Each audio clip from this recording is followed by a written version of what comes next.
rather than having to sit there and delete 20 or 50 at a time, we were able to take them all out in like 10 minutes. So it's pretty handy at times.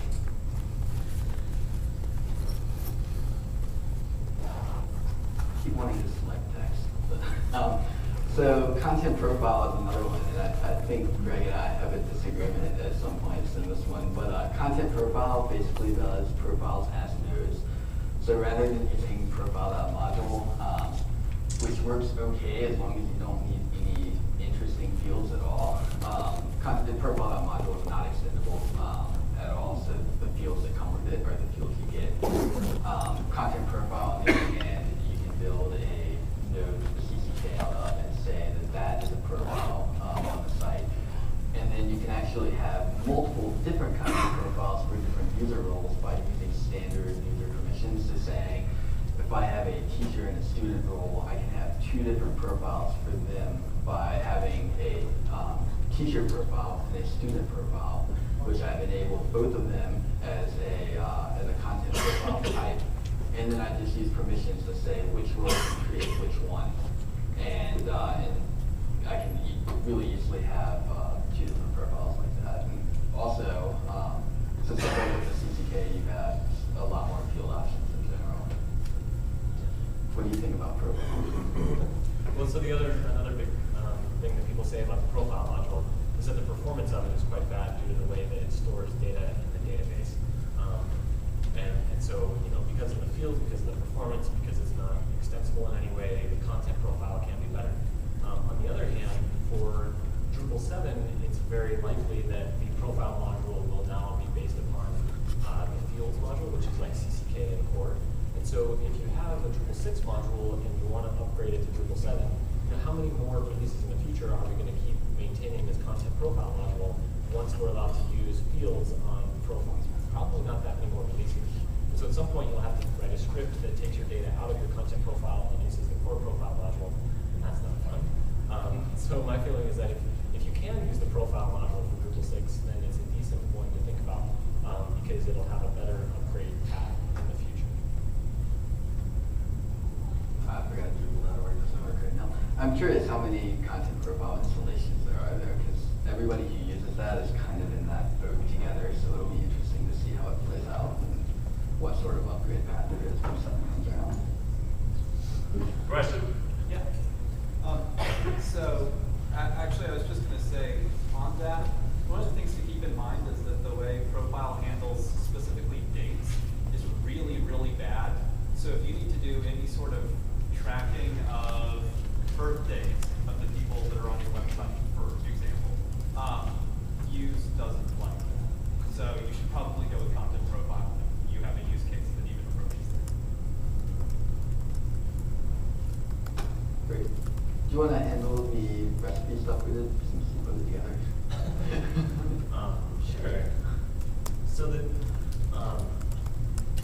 one of the things that you may have noticed us talking about is the concept of image module, which is a monolithic module that does all these things for you, versus the kind of new style of thinking, which is that modules should do a relatively specific thing and then work together to provide the total feature set. So it used to be, oh, you need the image gallery, download the image module, and you're done. That's all you need to do. No configuration, really. And you've got a working image gallery. What I recommend instead these days is a combination of several different modules. So Brad was talking earlier about how, okay, you want to list content out of your site. The first thing you should always be thinking about is the views module. You want to store data in your site, so it's CCK plus some sort of a CCK extension module. So image field to store the images, and then image galleries. What is an image gallery? Well, you want like a thumbnail of the image, and then you want a full size of the image when you're looking at the full thing. So how do you create those different sizes of images? That's where image cache comes in, because you can, as Brad mentioned earlier, create presets of the images that will display at different sizes. As you're building the view, you just say exactly which preset from image cache you want to use, and that will show different size images in your view than what you get on the view. I would use taxonomy for galleries usually. You can also use CCK text field at the dropdown as an option. But taxonomy is then if you want to, you can use custom breadcrumbs, which relies on the token module, and that will allow you to customize how the breadcrumbs in your gallery look and the breadcrumbs on your node, so that when you're looking at an image node, it will say, home, and then take the taxonomy term and link it back to your view page, so that the breadcrumbs to your image nodes are consistent with the galleries that they live in. Good. 10 minutes left. Do you want to do Stump the Chump or? Yeah, well, I can blow through the next couple. Okay. Social networking site, organic groups is a big part of it, and if you want to get emails, notifications, and channels for the user page. Next one's top. For spam situations, there's a couple different options. You can either say, okay, I want an automated solution, or I want a manual community-based solution, or you can use a combination of the two. And the idea behind automated is that you allow the computer to either filter stuff and find it, or use a CAPTCHA to prevent people from even submitting in the first place, which is really annoying. And then there's Malin, which does the hybrid approach, which is much better for everyone. And then use bulk operations on top of the manual solutions is a great way for dealing with the spam as a market. That's the really hard one. Yeah. This is a bit of a joke, perhaps, but there are some other e-commerce modules. The e-commerce package, although the support for e-commerce in 6 is not awesome, if you really just need to do something super lightweight, there's a couple of X with PayPal or X with some payment gateway, and those can be decent solutions if you just need something super specific. But for anything more than that, I feel like that's a great solution. Now, Stump the Chump. Where's our slide? Next. Oh, okay. Stump the Chumps.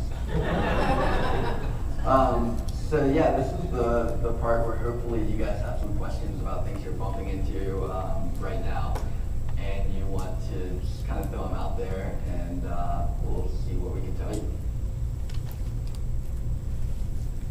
Last time I looked into doing a document library where people had a fairly large number of PDF files, Word documents, etc. It didn't seem like Drupal had a really good module for that compared to, for instance, what Joomla had. What's going on? Hey, if you've got Document now, tell me about it. And that's what I'm asking. Is there something good for that now, or is it one document per node, managing the nodes, but really that doesn't start with a very high level? So I would say, you're talking about document management, and it kind of depends upon all the different features that you have for it. The kinds of things that I can imagine would be useful there would be to use the file field module, and that can have multiple files per nodes. Especially the Drupal 6, it's a really fancy way to add an additional file field on, so that's pretty slick.